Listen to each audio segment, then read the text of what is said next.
with our NHS. What do you mean?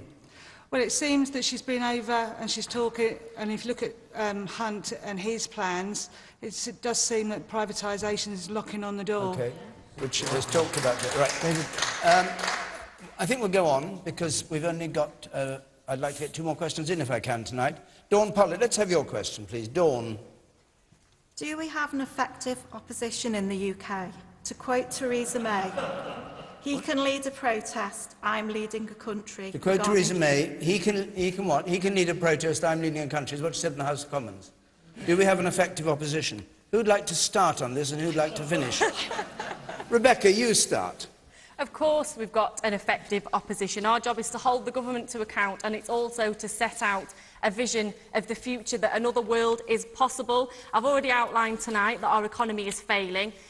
The government isn't putting the economy first. Even George Osborne yesterday, and I don't agree with George Osborne very often, he illustrated in his Brexit speech that Theresa May was not putting the economy first in terms of her Brexit negotiations. Labour is. We have a selection of red lines. We're going to rebuild and transform this economy. So yes, there certainly is an effective opposition.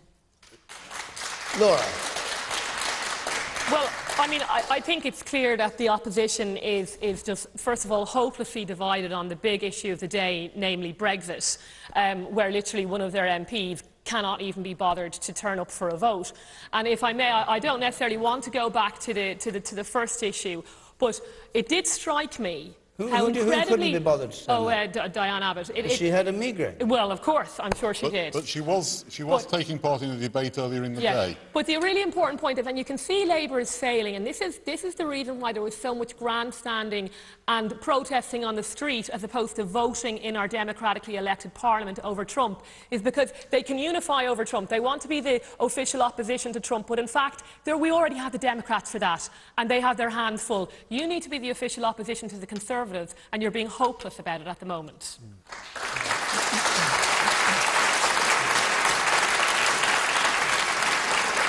Majid.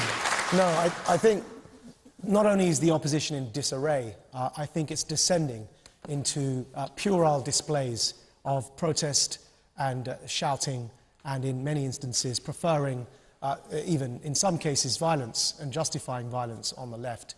Instead of developing serious policy solutions and alternatives What's to what this we see. justifying violence?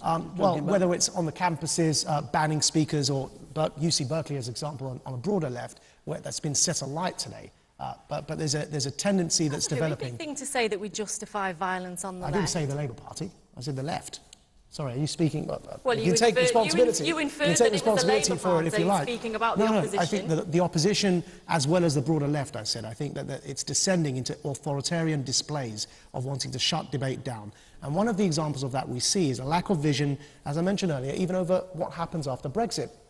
I think we need a clear vision emanating from the leader of the opposition that isn't there. We don't know what the alternative is to just resisting Theresa May's policies. We don't know what this country will look like after Brexit. And I think it's about time we started looking towards the future and articulated a liberal vision for a post-Brexit Britain. All right. The woman on the right there, and then